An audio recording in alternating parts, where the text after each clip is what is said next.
Biblias, el libro de los Jueces. En el capítulo número 13, el libro de los Jueces, lo vamos a encontrar en el Antiguo Testamento.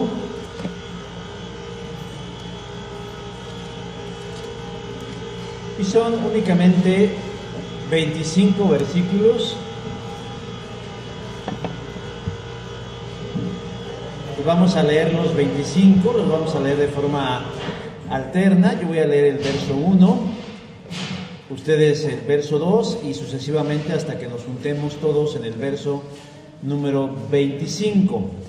Libro de los Jueces, capítulo 13, y les voy a invitar a que, puestos de pie, hagamos la lectura de esta porción de la Escritura, que dice así: Los hijos de Israel volvieron a hacer lo malo ante los ojos de Jehová, y Jehová los entregó en manos de los filisteos por 40 años.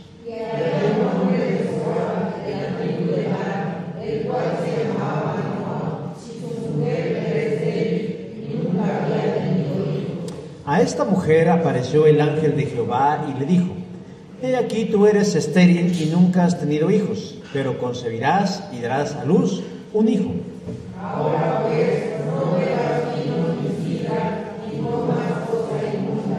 Pues he aquí que concebirás y darás a luz un hijo, y navaja no pasará sobre su cabeza, porque el niño será nazareo a Dios desde su nacimiento, y él comenzará a salvar a Israel de manos de los filisteos. Y la mujer vino y se levantó a su marido diciendo: Un varón de Dios vino a mí, cuyo aspecto era como el aspecto de un ángel de Dios.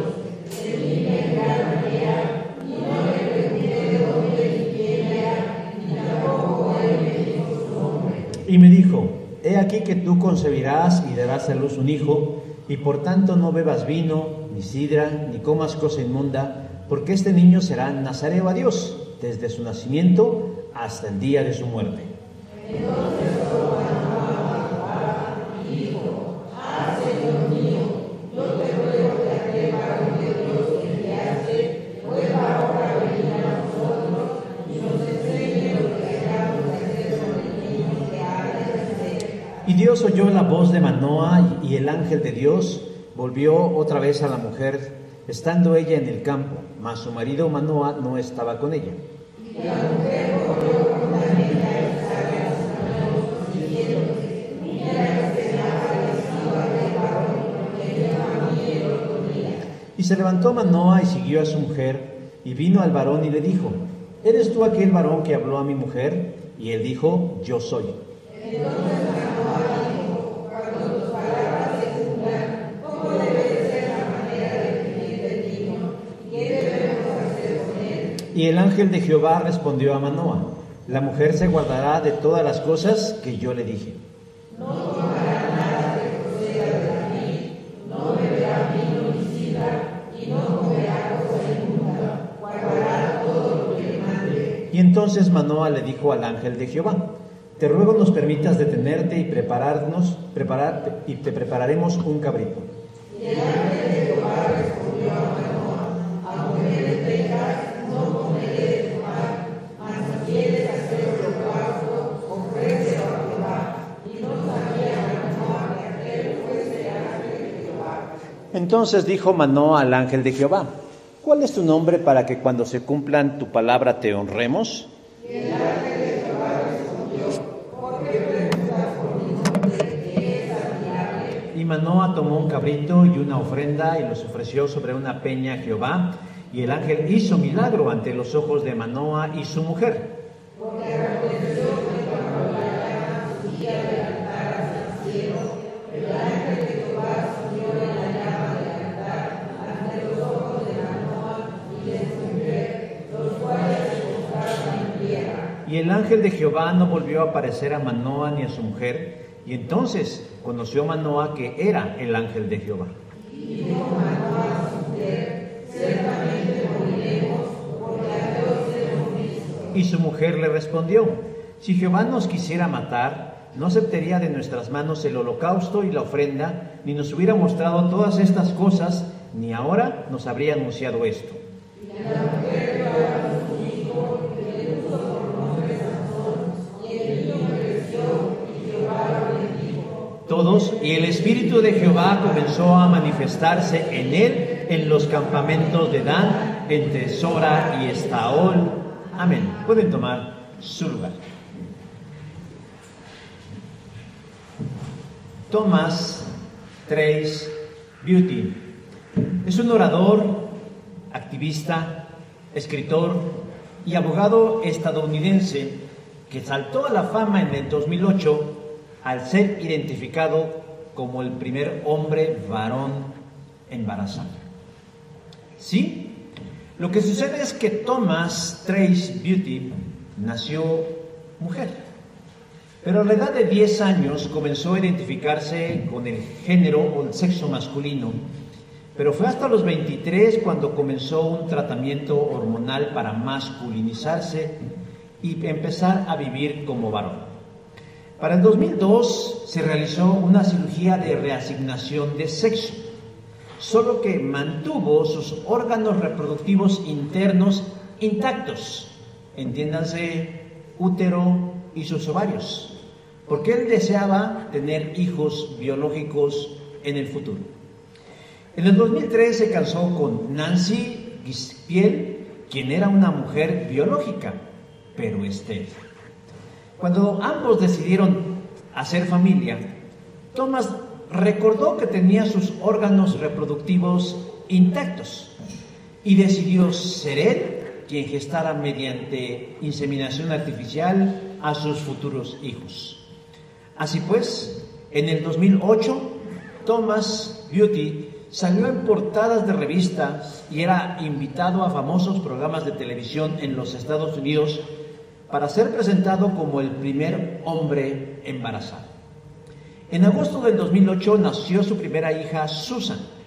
En junio del 2009 nació Austin Alexander y en julio del 2010 nació Jensen James. Sin embargo, como lo dice el cantante, nada es para siempre y hasta la belleza cansa. Y para septiembre del 2012, Nancy, su esposa, le pidió el divorcio. Lo curioso del caso, si es que se le puede llamar curioso, es que fue a Thomas a quien se le adjudicó la custodia legal de sus 3 hijos por haber sido él quien los gestó y quien los parió, pero sigue siendo al mismo tiempo la figura paterna de sus hijos. Todo esto resulta confuso, pero lo que yo quiero resaltar hoy en este día es lo que ella, él o ella dijo en una entrevista respecto a la maternidad. Tengo una identidad de género masculino muy estable y veo el embarazo como un proceso que no define quién soy. No es un deseo masculino ni femenino querer tener un hijo, es un deseo humano. Soy una persona y tengo el derecho a tener mi propio hijo biológico. Hoy en día a todo le llamamos derecho e invocamos nuestros derechos. Y claro, un invidente tiene derecho a manejar un auto, aunque no pueda. Un minusválido tiene derecho a inscribirse a un maratón, aunque no pueda correr. Lo que sí es que me parece que esta persona, en su momento, hizo un reduccionismo de la maternidad. Porque si bien Dios le dio las herramientas necesarias para gestar la vida, él o ella las tergiversó o corrompió para ejercerlas disfrazada de varón, transmitiendo una idea equivocada a sus hijos y a la sociedad sobre lo que significa ser mamá. ¿Por qué lo dijo? Querer tener un hijo no es un asunto de ser hombre o de ser mujer. El jueves comenzamos nuestra primera clase sobre ética cristiana, que se nota que nos hace mucha falta, en donde dije que el cambio de valores, principios y conductas en una sociedad no se da de la noche a la mañana, sino que tienen que transcurrir años para que cambie la manera de pensar de las mayorías. Y parece ser que confusiones como la que acabo de mencionar, en donde un hombre, fenotípicamente hablando, pero biológicamente siendo mujer, están ganando la batalla con éxito acerca de lo que implica ser una mujer y lo que implica ser madre. Thomas Beatty fue la punta de lanza para que muchos otros confundidos, confundidas o confundides se sientan representados y así querer cambiar el orden establecido por la sociedad, pero aún más establecido por Dios. Y están trayendo consecuencias que hoy en día todavía no podemos evaluar porque es demasiado pronto para saber el efecto de esas acciones sobre las siguientes generaciones. Pero mientras eso sucede, cabe preguntarnos cómo debemos actuar nosotros, el pueblo de Dios. Debemos sumarnos a la admiración, a la normalización de estas cosas, aplaudirles u horrorizarnos. Ese es el reto que tenemos como iglesia. Lo que para nosotros es el capítulo 13 del libro de los Jueces, comienza con un panorama tenebroso. Los hijos de Israel volvieron a hacer lo malo ante los ojos de Jehová. Y cuando dice el escritor sagrado volvieron, nos está diciendo que era una conducta reiterada. Y el texto nos dice que era la séptima ocasión en la que el pueblo de Israel se desviaba de lo que Dios les pedía. La conducta primordial en ese tiempo la encontramos resumida y claramente ilustrada en las siguientes palabras. En ese tiempo Israel no tenía rey y cada quien hacía lo que mejor le parecía. Jueces, capítulo 21, versículo 27. Y ese pareciera ser el pensamiento del ser humano, hacer lo que mejor le parecía. No había rey, no había gobierno, no había autoridad en Israel, pero había Dios y Él no iba a permitir que se burlaran de Él. Por eso sigue diciendo el verso 1 del capítulo 13. Por tanto, Jehová los entregó en manos de los filisteos por 40 años. Significa que a raíz de su mal comportamiento, Dios permitió que el pueblo filisteo los atormentara, los explotara, hiciera con ellos lo que se les antojara, barriera, trapeara y sacudiera con el pueblo de Israel. Y Dios permitió ese quebrantamiento no para destruirlos, sino para llamar su atención y se volvieran al camino correcto. No iba a dejarlos a la deriva, sino que iba a ir juntamente con ellos en la prueba para que pudieran sobrevivir.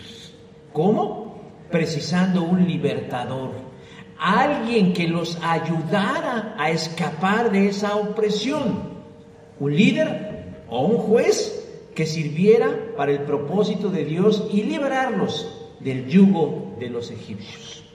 Pero dice el texto que ese libertador no iba a llegar pronto, porque el periodo de prueba eran 40 años. Todavía no nacía quien los iba a liberar. ¿Y quién es él? Sansón. De aquí, hermanos, nosotros podemos darnos cuenta, como bien dicen los expertos, que el Antiguo Testamento es un boceto de lo que Jesucristo cumplió, porque en la medida más pequeña, Sansón hizo la función de un libertador, de alguien que liberaría a los oprimidos, cosa que hizo Jesús por todo el mundo. Pero para que ese libertador llegara, era necesario que naciera. ¿Y cómo iba a nacer? Pues de una mujer que fue elegida, y que al ser elegida debía atender un llamado. Y es aquí de donde se desprende nuestra reflexión de hoy. La maternidad es un llamado. La maternidad no solo es un derecho de las mujeres a querer ser madres o no. La maternidad no es solo un deseo de querer tener hijos o no. La maternidad no es solo la libertad de tener los hijos que quieran o no, sino que la maternidad primeramente es un llamado de Dios. Pero vamos al pasaje, hermanos, y vamos a descubrir y describir 3 elementos de lo que implica el llamado de Dios a la maternidad. Solo quiero precisar algo antes de entrar en materia, porque casi todos conocemos la historia de Sansón. Algunos le llaman Sansón, pero bueno, técnicamente es Sansón. Sansón es un personaje de contrastes, porque por un lado es un hombre de una gran fuerza física, pero por el otro es un hombre con una gran debilidad de carácter. Y fue la debilidad de su carácter lo que más dominó su vida y lo llevó al desastre. Y alguien podría pensar, entonces, ¿dónde queda la virtud del llamado a la maternidad? No tiene nada que ver. No quita un ápice de virtud en la manera en cómo una madre responde al llamado de Dios a criar los hijos. Porque llegará un momento en que esos hijos tomarán decisiones por sí mismos. Y no serán responsabilidad ni de la madre, ni del padre, ni de los abuelos, ni de sus ancestros, ni de la sociedad, sino de ellos mismos. Porque lo que yo hoy quiero enfatizar no es eso. Lo que yo hoy quiero resaltar a las mujeres es que ser madre es un llamado de Dios. Y en primer lugar, hermanos, el texto nos dice que la maternidad es un llamado. ¿Pero un llamado a qué? A la consagración, versículo 4. Ahora pues, no bebas vino, ni sidra, ni comas cosas inmundas. Luego de la muerte de Josué, el pueblo de Israel se quedó como con un gran vacío moral, espiritual, político y militar, lo cual condujo a lo que dije hace un instante, donde cada uno hacía lo que mejor le parecía. Así que ya se imaginarán aquello que era un desgarriate. Cada quien hacía lo que bien le parecía. No obstante, Dios no permite que Israel se quede en ese limbo, sino que levanta a lo largo de ese periodo de la historia personas que funjan como líderes temporales. A ellos se les llamó jueces. Por eso el libro se llama el libro de los jueces. Y esos jueces, bajo la dirección de Dios, daban estabilidad al pueblo y liberaban de sus enemigos que los oprimían en ese momento. Pero la desventaja de los jueces es que el ejercicio de su servicio era temporal. Porque una vez que el juez o la juez, porque también hubo mujeres, cumplían con su tarea o morían, el pueblo, como dice el dicho, tiraba nuevamente para el monte. Cada uno hacía lo que bien le parecía. Por eso, en la 7ª ocasión de esto, hubo consecuencias, y Jehová entregó en manos de los filisteos por 40 años al pueblo de Israel. Verso 1 del capítulo 13. Y como dije, la reprensión de Dios no es sin sentido, sino busca la restauración. Casi al término de estos 40 años, es cuando empieza nuestra historia de hoy, y comienza mencionando a una pareja, pertenecientes a la tribu de Dan. El nombre del esposo es Manoa y el nombre de la esposa no lo sabemos, versículo 2. Era una pareja, queremos suponer, en la plenitud de la edad, que se dedica a la agricultura, versículo 9. Solo que a ellos les hacía falta algo, o más bien les hacía falta alguien, un hijo. Y es por eso que en el versículo 2 nos dice que la esposa de Manoa era estéril. Para una pareja, pero principalmente para una mujer, en ese contexto histórico y cultural, la esterilidad es vista como una afrenta social y religiosa, porque se creía que la mujer o la pareja vivía o estaba en un pecado grave y Dios no los bendecía con prole, pero en realidad no era así. Parece ser que a Dios le gustaban los casos imposibles y utilizaba personas en estas condiciones para manifestar su poder y su propósito. En este caso en particular vemos que la mujer de Manoa se volvió la candidata idónea. No era un caso más, sino la candidata idónea para mostrar las maravillas de Dios. Era una mujer estéril, no podía embarazarse, no podía tener un hijo. Pero ahora Dios deseaba que se embarazara y el hijo que le naciera fuera el siguiente líder que liberaría a Israel del pueblo filisteo, versículo 5. La mujer está sola en su casa, está haciendo su quehacer, está trapeando, sacudiendo, preparando la comida, lo que estuviera haciendo, cuando de pronto nos dice, tuvo un encuentro de naturaleza sobrenatural, verso 3, a esta mujer apareció el ángel de Jehová. Es interesante, mis hermanos, de que la mujer en ese momento no comprendió la naturaleza de ese encuentro. Como veremos más adelante, ella no tuvo la conciencia ni el discernimiento de que estaba hablando con un ser divino. Ella pensó que ese hombre era un hombre de Dios, un profeta o alguien muy especial, pero no el ángel de Jehová. Y el ángel le dijo a la mujer, he aquí tú eres estéril y nunca has tenido hijos, pero concebirás y darás a luz un hijo, verso 3. ¿Se pueden imaginar la alegría y al mismo tiempo el azoro de recibir una noticia de tamaña naturaleza? La alegría de saber que el deseo tan anhelamente deseado estaba por cumplirse, no solo de tener entre sus brazos a un pequeñito, carne de su carne y hueso de sus huesos, sino además quitar de delante de ella y de su marido la afrenta de no poder ser mamá. Yo no quiero deshumanizar el tema, mis hermanos. Eso es importante, la emoción de ser mamá. Pero Dios no les concede el privilegio de ser mamás solamente para cumplirles un sueño o un anhelo. Y esto es muy importante, porque a veces hacemos de ese sueño o ese anhelo el Dios de nuestras vidas. Dios concede el anhelo de ser mamá, no solo para que se sientan contentas, realizadas, dichosas, felices, plenas y todo lo demás, sino además porque Él tiene propósitos que cumplir a través de ustedes y de esos hijos. Por eso la invita a ser mamá. Pero el papel de ser mamá no es un papel pasivo, de decir, pues recibo la semilla y que mi cuerpo haga todo lo demás y lo paro y ya. Muchas mujeres asumen de esta manera la maternidad como un destino irremediable. Bueno, pues ya ni modo, estoy embarazada. Y la viven sin ninguna expectativa para ellas ni para sus hijos. Una más. Yo no tengo la estadística de cuántos bebés nacen o de cuántas mujeres embarazadas hay, pero lo cierto es que hoy en día ya no nos sorprende pues ver mujeres embarazadas y ya no nos sorprende ver bebés recién nacidos. Por eso algunos dicen que eso ya no se le puede llamar milagro, porque ya es algo muy común, es algo trivial de todos los días.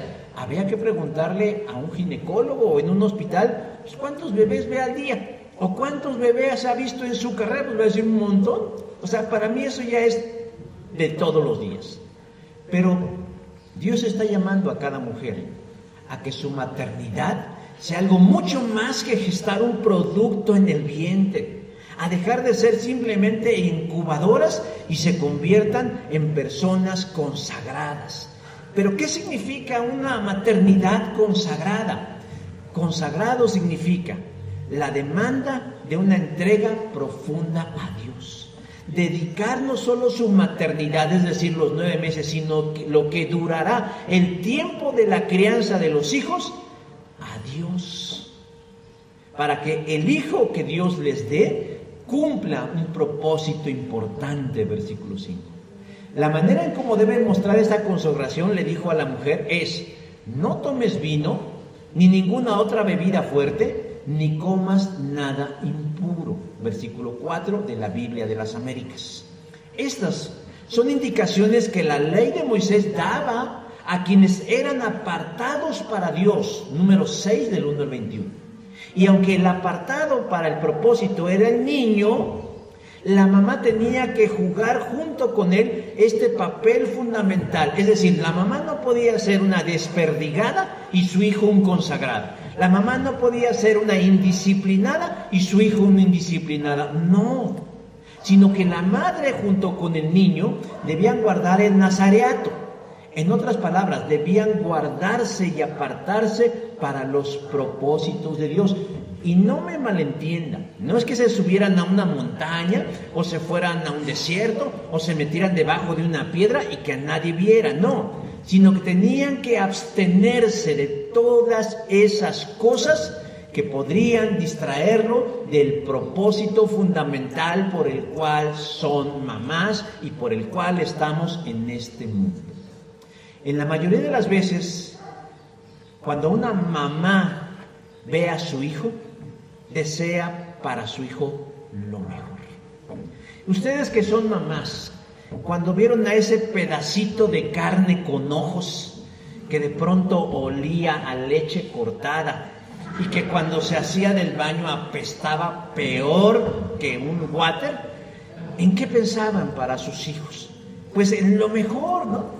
Así en términos generales, que sea feliz, que sea exitoso, que le vaya bien, que logre todas sus metas, que nadie lo lastime, que a todos les caiga bien, que logre sus sueños. Bueno, y todo eso, hermanos, es una cascada, es un abanico, es una canasta de buenos deseos. Pero ustedes como mujeres cristianas y madres cristianas, ¿han pensado qué es lo mejor que les puede pasar a sus hijos? Que sean instrumentos de Dios, que sean bendición de Dios. En el catolicismo romano, los feligreses bautizan y confirman a sus hijos. La gran mayoría más por costumbre que por otra cosa. Pero no están pensando en que sus hijos sean utilizados por Dios. Simplemente están cumpliendo con una norma social o religiosa, porque lo que importa es la fiesta, las carnitas, así como hoy, lo que más importa hoy son las carnitas. O sea, lo espiritual no importa. Y de ahí los evangélicos, pues no vendemos piñas. De pronto nos sentimos como muy hechos a mano y decimos los católicos, pero la verdad es que los evangélicos también tenemos lo mismo.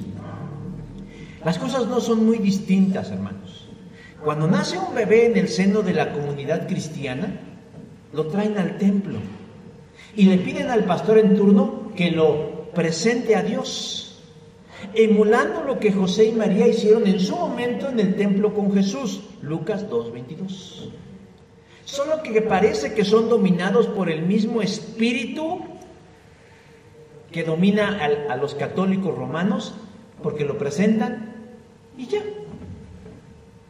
Queremos que le vaya bien, queremos que sea feliz, que encuentre una buena mujer, que encuentre un buen hombre, que encuentre un buen trabajo, que entre a la escuela, que le vaya bien, que sea próspero, que no se enferme, menos que pensemos que se muera. Eso es a lo más que podemos aspirar.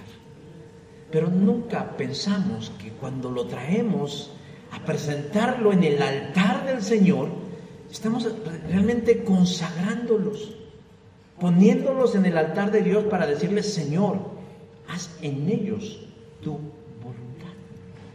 ¿Saben ustedes cuál es la diferencia entre una ceremonia y un ritual? Porque de pronto podemos pensar que es lo mismo, pero la diferencia entre una ceremonia y un ritual es el resultado. En una ceremonia, en una ceremonia no sucede nada. La gente que entra a una ceremonia entra y sale con la misma esencia con la que entró. Esa es una ceremonia. La ceremonia a la bandera, ¿no? Cantamos el himno nacional, damos, ¿cómo se llama el que levanta uno la mano? El juramento a la bandera, y ya se acaba y cada quien se va a no pasó nada. Simplemente nos quitaron como media hora o 45 minutos, lo cual los niños muchas veces agradecemos, pero no pasa nada. A diferencia de eso, mis hermanos, un ritual, la diferencia es que quien participa en un ritual es transformado, sale distinto. Por ejemplo, cuando una pareja va ante un altar a jurar amor, fidelidad y perseverancia en su matrimonio, es una pareja que entran solteros ¿Y cómo salen? Casados. Salieron transformados. Es como una estudiante de enfermería que va a hacer su paso a la luz. ¿Cómo llega? Pues como una estudiante de enfermería. ¿Y cómo sale? Como una profesional de la enfermería. Sale transformada. Y lo mismo sale cuando un profesionista hace un examen profesional. Es un ritual porque entra siendo un estudiante, un neófito, y sale como un profesional. Aplicando esto, mis hermanos, cuando nosotros traemos a nuestros hijos al altar de Dios, no es una ceremonia, es un ritual, donde lo primero que debe cambiar es nuestra manera de pensar. No lo traje para cumplir, ni tampoco como amuleto para que le vaya bien. Lo coloqué en las manos del Señor para que Él haga su voluntad en Él. Y esto comienza ¿en qué? En una madre consagrada. No de una madre cualquiera. Timoteo es el pastor de la iglesia de Éfeso e hijo espiritual del apóstol Pablo. Y él es el claro ejemplo de cómo una madre consagrada respondió al llamado a la devoción. Segunda de Timoteo 3, 14, 15. Tú debes seguir creyendo lo que aprendiste. Pablo le dice a Timoteo, tú debes seguir creyendo lo que aprendiste, porque sabes que es la verdad. ¿Y qué aprendió Timoteo? Recuerda que desde niño has aprendido la Escritura y que sus enseñanzas pueden hacerte sabio. ¿De dónde, cómo y de quién aprendió Timoteo la verdad? De su madre, de una mujer consagrada. Eunice era la madre de Timoteo. Loida era la abuela de Timoteo, y ambas mujeres consagradas a Dios influyeron en la consagración de sus hijos. Se van dando cuenta que la maternidad es algo más de parir hijos y decir, ya soy mamá y háganme mi baby shower y todo lo demás, y de llevarlos a la escuelita. No, es de consagrarse para consagrarlos a Dios. La segunda cosa que nos dice el texto en relación a la maternidad es que no solo la maternidad es un llamado a la consagración. ¿Cómo, pastor? ¿Más? Claro. Querían el Día de la Madre, pues ahora les va. La maternidad es un llamado a la obediencia, versículo 13. La mujer guardará todas las cosas que yo le dije. La consagración es solo el primer paso. Una vez que el ángel termina de hablar con la mujer de Manoa, que como dije pensaba que era un profeta, un hombre de Dios, va así como cochinilla a buscar a su esposo para decirle lo que había sucedido. Versículo 6 y versículo 7. Manoa no desestima lo que su mujer le cuenta, sino que le cree. Y ora a Dios. Ora a Dios. Y le pide a Dios que haga que el varón o el que habló con ella regrese para que nos enseñe lo que hayamos de hacer con el niño que va a nacer. Manoa y su mujer son personas de fe, porque confiaron en un desconocido, en alguien que les trajo una noticia. Y al creerla, ellos quieren estar a la altura de esa invitación, principalmente la mamá. Dios oye y responde la oración de Manoa. Y el varón de Dios, el profeta o el ángel de Jehová, vuelve a la mujer estando ella otra vez sola, versículo 9. Solo que en esta ocasión, ella sale corriendo a buscar a su marido para decirle, oyes, aquí está con quien hablé el otro día, versículo 10. Manoa dejó lo que estaba haciendo y se dirigió a donde estaba el mensajero y lo empieza a bombardear con preguntas. ¿Eres tú el que habló con mi mujer? ¿Cómo debe ser la crianza del niño? ¿Qué debemos hacer con él? O sea, bombardeó al ángel de Dios, versículos 11 y 12. Y el ángel no le responde todas sus preguntas. Simplemente le dice, la mujer guardará todas las cosas que yo le dije. Guardar el nazareato junto con su hijo. Eso era todo lo que ella tenía que saber. Que por cierto no era guardarse nada más por un mes o por 2 meses. No son como los borrachitos que van a la Basílica de Guadalupe a jurar por 1 año o por medio año o por 6 meses. No, sino de por vida. Versículo 7. Desde su nacimiento hasta el día de su muerte. ¿Han escuchado ustedes la expresión flor de un día? ¿Sí la han escuchado? Bueno, en el evangelicalismo se da mucho la flor de un día. Se da mucho, somos expertos, es más, debemos poner un vivero de flor de un día. Porque la gente se entusiasma, se emociona, pero solo por un día. Quieren servir a Dios, pero solo un día. Quieren seguir a Dios, pero solo un día. Quieren crecer en Cristo, pero solo un día. Es muy difícil, mis hermanos, no imposible, mantenerse constante en algo. En algo. A algunos el entusiasmo les dura minutos, algunos más horas, algunos más intensos meses y los más rudos años. Pero pensar, hermanos, en guardarse por el resto de su vida, ¡ay, eso es demasiado! Yo recuerdo hace muchos años, no tengo tantos, y alguna vez platicaba yo en una iglesia donde yo pertenecía, y hablábamos sobre hacer grupos de estudio en casa, y yo hablando ahí de las virtudes, de los estudios de la Biblia en casa, y no sé cuándo, y de pronto alguien levantó su manita y dijo, ¿y por cuánto tiempo? Pues por el que sea. Si es una vez, damos gloria a Dios, pero si es años, daríamos gloria a Dios. Guardarse, hermanos, o mantenerse apartado, consagrado de todo aquello que nos distrae de Dios y sus propósitos, no es sencillo, no es fácil.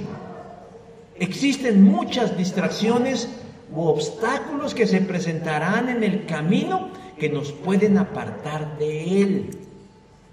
Porque se nos puede olvidar y lo podemos dejar de lado. Por eso, el mensajero de Dios no se ocupa en darles detalles. Manoa quería un mapa completo de lo que implicaba la crianza de un hijo para Dios. Es más, a Abraham le hubiera encantado que Dios le diera un mapa completo de lo que iba a ser su llamado a ser el padre de una gran nación. ¿Y qué fue? Le dijo Dios, pues agarra tus 3 garritas y sígueme. Fue todo lo que le dijo. A Mateo le hubiera encantado que el Señor Jesús le hubiera dicho, oye Señor, ¿y mañana qué vamos a hacer? ¿Y pasado mañana? ¿Y cómo nos vemos en 5 años? Jesús solo dijo, sígueme. Porque así es el Señor. Y en este caso, ¿qué hace Manoa? ¿Qué tenemos que hacer? ¿Cómo lo tenemos que criar? ¿Cómo debemos hacer? Etcétera, etcétera. Y él le dijo, la mujer únicamente tiene que hacer lo que ya le indiqué. Por eso la respuesta puede parecernos escueta o hasta fría, pero ella tenía que mantenerse, persistir, ocuparse, que tanto ella como su hijo cumplieran con las indicaciones que les estaba dando. Ahora, parece ser que pues evitarse echar una copita de alcohol y comer ciertas cosas, pues no es algo tan difícil, pero sí lo es. Sí lo es, hermanos. Porque ¿cuál es nuestro problema como mexicanos? Traspolando esto a los mexicanos. El 70% de los mexicanos tenemos problemas metabólicos. Porque no le podemos decir no a un plato de pozole. Porque no le podemos decir no a un vaso de coca bien fría con su hielito. Bueno, ahorita no se antoja. Ahorita se antoja más como un tamal así de oaxaqueño, de esos de hoja de plátano, con un tole de pinole, bueno, o una birria, ¿qué me dice usted? Así, bien sabrosa. Y si le añadimos más cosas, créanlo, es difícil. Esto, hermanos, va más allá de eso. Porque lo que está apelando el mandamiento es a que nosotros aprendamos a controlar nuestros sentidos. Una cosa es hacerlo por poco tiempo. Yo, por ejemplo, recuerdo al muchacho que me corta, que me corta el pelo. Yo estoy en mi dieta cetogénica. Ah, caray. Y sí, la verdad es que bajó mucho de peso en su dieta cetogénica. Es más, un día me dijo, oye, ¿no querrás mis pantalones? Porque ya no me quedan. Yo era talla 34 y ahora ya soy talla 28. Dije, wow. Yo me sentí tentado de decir, pues venga nuestro reino, ¿no? Pues gracias hasta las cachetadas. Pero el gusto nos duró un mes antes de que yo le pudiera decir, oh, sí, quiero los pantalones. Y al otro estaba otra vez como bolobán, porque pues no pudo hacerlo por más tiempo. Porque una cosa distinta, hermanos, es hacerla una vez, ahí de vez en cuando, y otra cosa es hacer una forma de vida. Y el nazareato implicaba eso, hermanos. No solamente no era cortarse el pelo un día, o un mes, o un año, o no contaminarse con tocando cadáveres. Implicaba sacrificio, esfuerzo, obediencia. Y es ahí donde muchas veces sentimos que nos tiemblan las rodillas, porque somos dados a no seguir las instrucciones de Dios y a desviarnos a la derecha o a la izquierda. Durante su segundo viaje misionero, San Pablo llegó a la región de Derbe y de Listra, y allí conoció a un joven de nombre Timoteo, que el texto nos dice que era discípulo de Cristo. Discípulo de Cristo. Pero nos da una información valiosa, hermanos, acerca del joven.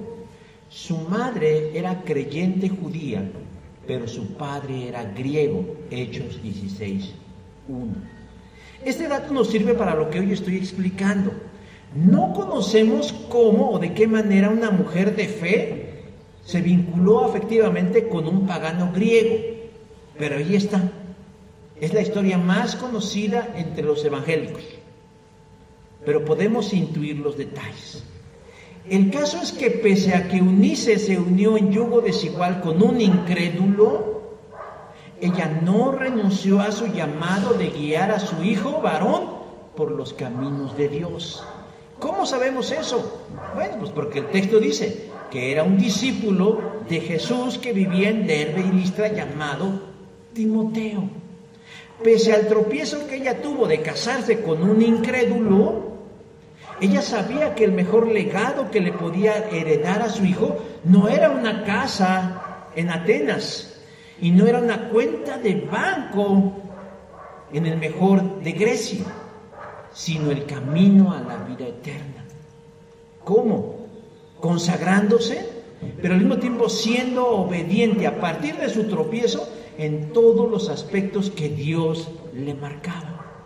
De tal manera que su hijo se convirtió no en un creyente más, no en un fan de Jesús, sino en un discípulo de Jesús, es decir, alguien que hacía de su vida todo por parecerse a su maestro Jesús. De tal manera que Timoteo llegó a ser pastor de la iglesia de Éfeso, y ahí Pablo le escribió: porque me acuerdo de la fe sincera que tienes. Primero la tuvieron tu abuela Loida y tu madre Eunice, y estoy seguro que tú también la tienes. ¿Cómo logró Eunice en su hijo Timoteo una fe obediente al Señor? Ella siendo una mujer obediente. Hermanos, entre los cristianos no escapamos de los conflictos. Y sé que a veces los matrimonios cristianos entran en crisis. Y a veces son las mujeres quienes solas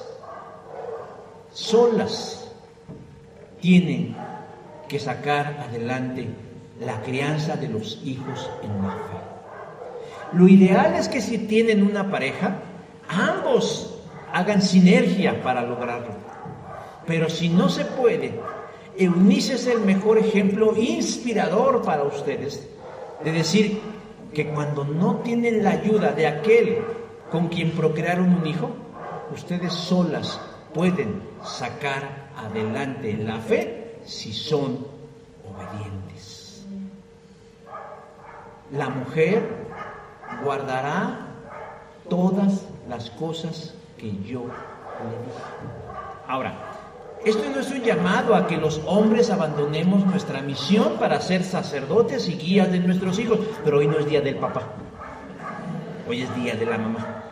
Ya cuando lleguen los papás les diremos lo que les corresponde. Amén.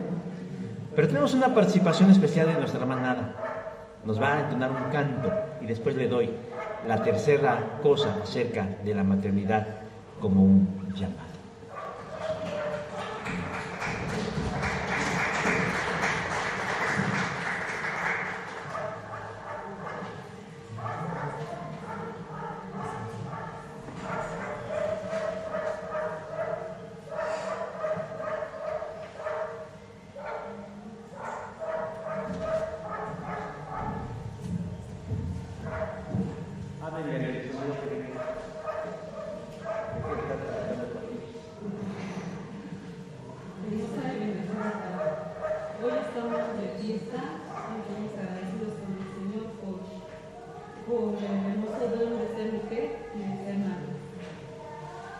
ese canto se titula Adonai.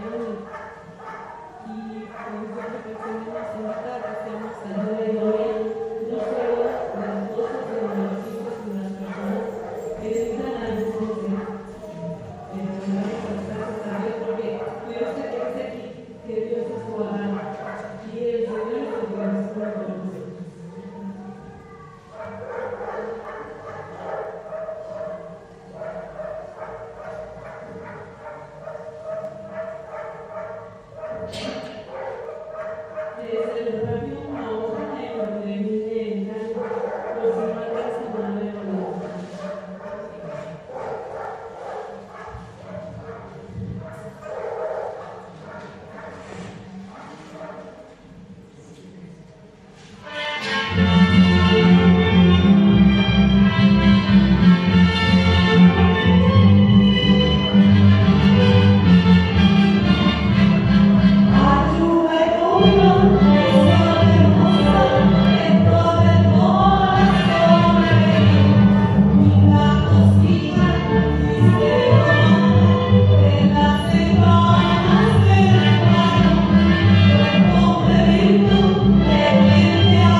La maternidad es un llamado a la fe, versículo 23.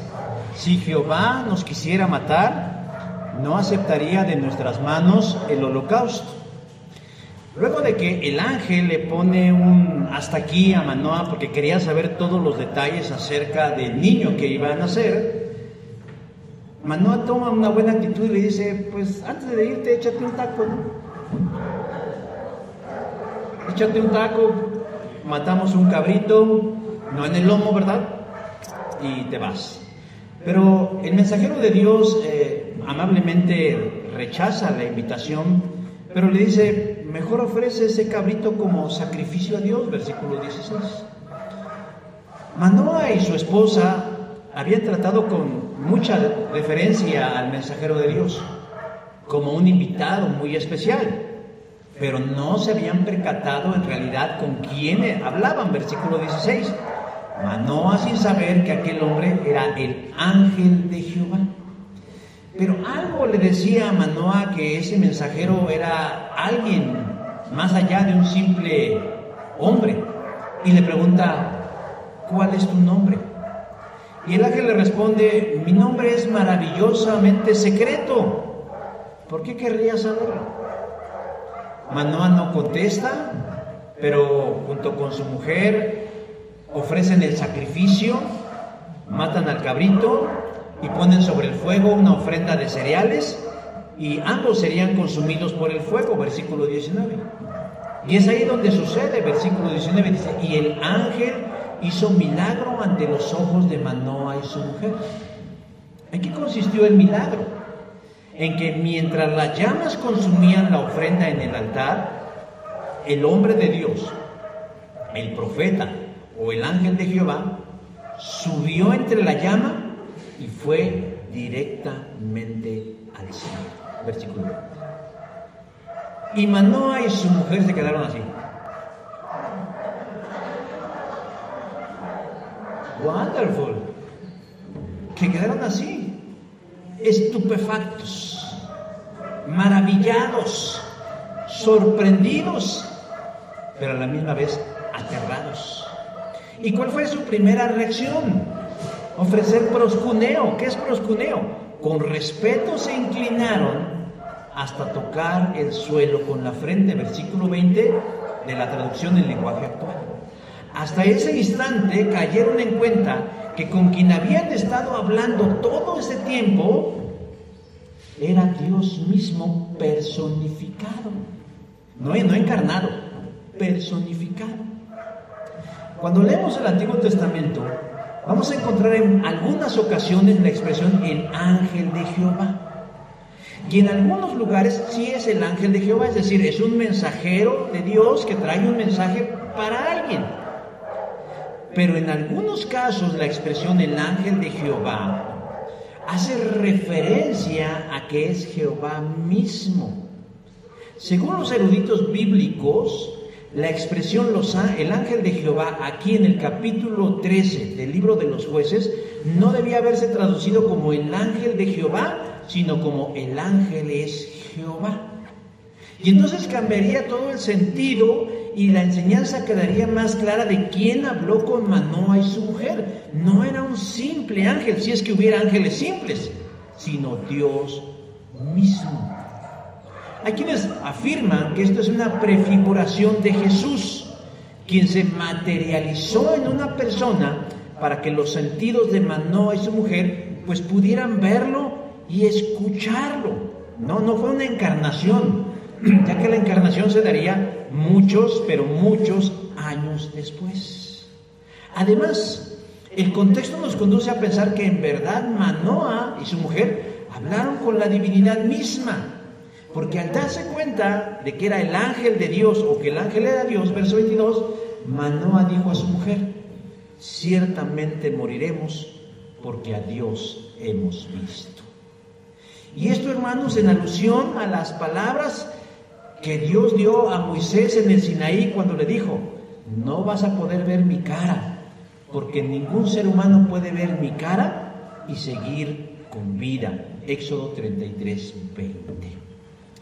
Entonces Manoa es invadido por el terror de que esa palabra se cumpla, porque ese es un hecho, hermanos.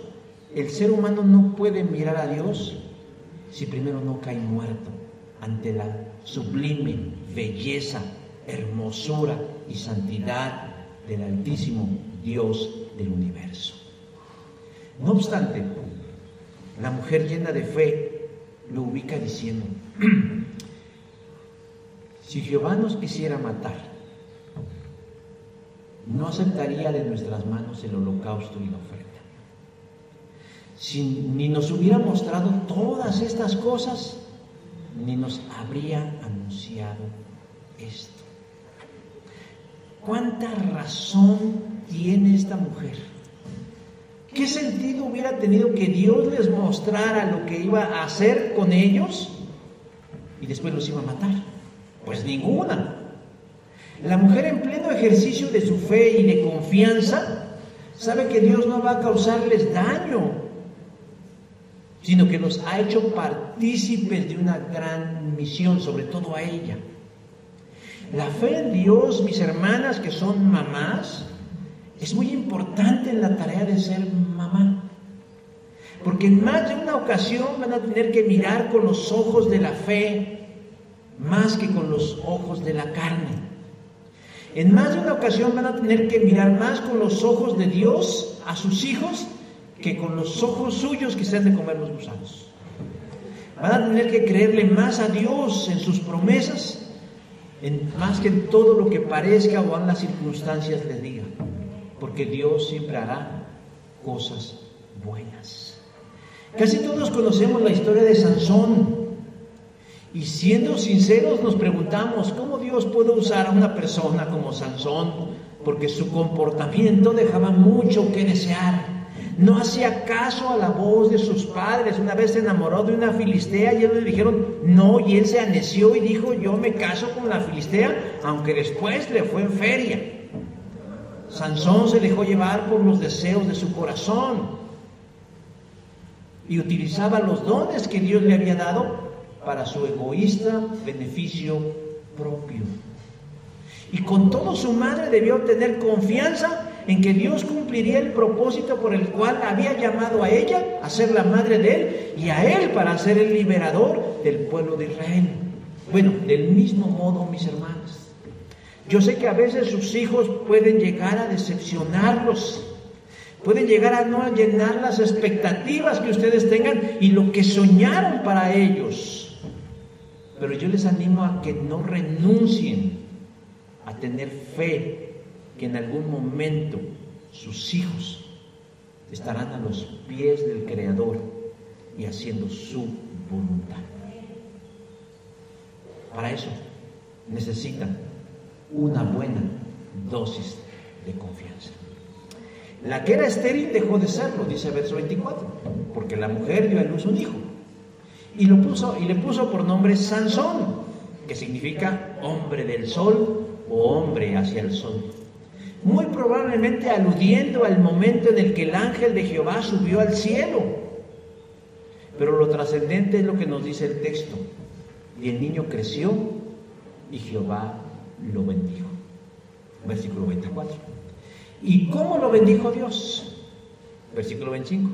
Y el Espíritu del Señor comenzó a manifestarse en él. Pero yo creo que la primera bendición que recibió este niño fue su madre. Una mujer consagrada, una mujer obediente y una mujer de fe. Mediante la manifestación de una gran fuerza física es que se veía el poder de Dios en Sansón. Y esa gran fuerza física que tenía Sansón no era el resultado de mucho ejercicio. Muy probablemente el fenotipo de Sansón sea muy distinto al que la iconografía nos ha mostrado, un hombre musculoso. Muy probablemente Sansón era un hombre de complexión más bien común. Pero lo que hacía extraordinario que ese hombre con fisonomía común poseyera una fuerza tan grande que pudiera derrotar a los enemigos. Hace unos momentos mencioné las contradicciones de Sansón.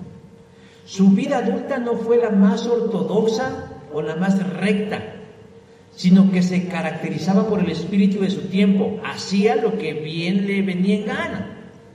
Pero Dios no llama en vano, hermanos, ni toma por menos el trabajo de una madre consagrada, ni de una madre obediente, ni de una madre con fe. Porque al final Sansón cumplió la misión para lo que Dios lo había llamado. Liberó al pueblo de Israel aún a costa de su propia vida.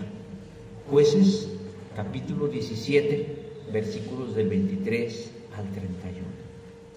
Hacer la voluntad de Dios o cumplir, hermanos, no es determinismo. No, Dios no determinó todos los males que le pasaron a Sansón.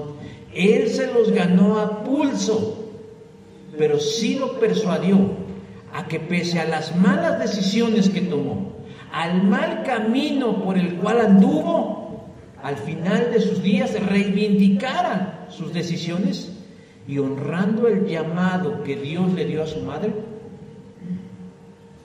cumplió la voluntad del Señor. Hermanas, el calendario nos marca el Día de las Mamás. Y generalmente lo llenan de alusiones, en su gran mayoría cursis. Pero la verdad es que la maternidad es todo un apostolado. Es toda una tarea que va más allá de un vientre que se carga con sudor y cansancio. Porque no termina el día en el que lo dan a luz, sino que ahí realmente empieza la aventura. ¿Con qué espíritu lo han estado viviendo? ¿Con el espíritu del fastidio o con el espíritu de la esperanza? ¿Con la idea de que están construyendo vidas o con la idea de, ay, a ver quién se los lleva? Pero yo creo que ustedes, como mujeres en fe, han adoptado el llamado a una maternidad en consagración, que no es fácil. Una vida en obediencia, que no es sencilla. Y una vida en fe, que tampoco lo es. Pero que a su debido tiempo el Señor dará el fruto de lo que han sembrado, de lo que han trabajado, por lo que han orado, tal vez por lo que han sufrido o por lo que han llorado. Pero el Señor completará su gozo, porque ustedes buscarán a Dios y nunca pierdan su fe. Yo voy a invitar a las mamás que tengan a bien ponerse de pie, que creo que son casi todas. Ay, cuánta mamá. Y vamos a orar por ellas, agradecerle primeramente a Dios por haber respondido, porque pudieron no haber respondido. Hoy en día ya hay ¿cómo le podríamos llamar? La salida de emergencia. Hablábamos de eso un poquito el jueves cuando hablábamos de que ahora ya, bueno, no ahora, sino que ahora se ha hecho apología de esta salida de emergencia para no ser mamá, que le llaman interrupción del embarazo. Ya hoy existe, inclusive con el aval del Estado y de un sector muy grande de la sociedad, muy influyente, les dice a las mujeres: tu cuerpo es tu decisión. Pero ustedes tomaron otra decisión, la decisión valiente, la decisión honrosa, la decisión difícil, pero a la vez gratificante y hermosa, de llevar una maternidad. Y hoy yo oro al Señor porque su maternidad, aunque en diferentes estadios, algunas ya van de salida en el sentido de la crianza, pero siguen siendo madres y siguen influyendo de una u otra manera en la vida de sus hijos y de sus hijas. Y en su tiempo el Señor les permitirá, algunas ya lo cosechan, algunas todavía no. Esto no es una carrera, pero el Señor les permitirá ver el fruto del llamado a su maternidad. Vamos a orar. Padre del cielo, en esta hora te doy gracias por la vida de estas mujeres, porque han decidido responder a un llamado, a una invitación que tú les has dado, que es el de poder dar vida. Y no solamente de gestarla en sus cuerpos y que vieran la luz de esta vida, sino de encaminarlos por este mismo camino. Y no solo únicamente en el ámbito secular, en lo que se espera que iría cualquier madre, sino inclusive en el ámbito de la fe. Yo te ruego, Señor, en esta hora, primero te agradezco, pero te ruego por ellas, porque seas en ellas y con ellas, porque llenes cualquier vacío o cualquier necesidad, que sanes cualquier dolencia y que consueles cualquier herida.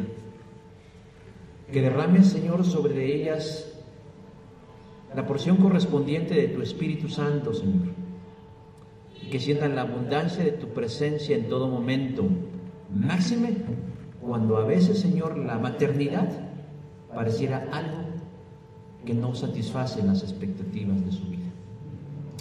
Sé con ellas, bondadoso Dios, y síguelas llevando a seguir el ejemplo de esta mujer en su consagración, en apartarse, Señor, de las cosas que distraen de las cosas trascendentales, que son tus caminos, y ser madres consagradas, ser madres apartadas y mantenidas en el precioso hueco de tu mano. Ayúdales a ser o a seguir siendo madres obedientes, porque siguen siendo humanas, falibles, con pasiones y con debilidades, y que en ocasiones sienten el peso de la responsabilidad y el agobio, en ocasiones, de sentirse no acompañadas. Sé tú, Señor, su fortaleza, y corona, Señor, su maternidad con la fe. Con esa fe, Señor, que es capaz de mover montañas, y que ellas puedan creer lo imposible en y a través de sus hijos. No solo para que les vaya bien en la vida y no haya tropiezo en su libre desarrollo, sino para que ellas puedan mirarlo, Señor, abrazar el camino hacia la vida eterna. Porque es el mejor legado que ellas pueden dejarles. Además, tal vez de una educación, o tal vez valores y principios, es que también sus hijos puedan abrazar al mismo Salvador, al mismo Señor, al mismo Dios que nos da vida eterna. Que pacientemente esperen, Señor, pero tú, Señor, hoy inúndalas de tu paz y tu confianza. Síguelas llenando de amor inconmensurable por sus hijos y de mucha sabiduría para no abandonar el llamado de la maternidad. Te lo pedimos, Señor, todo esto hoy en esta hora, en los méritos y en la persona suficiente de Cristo Jesús.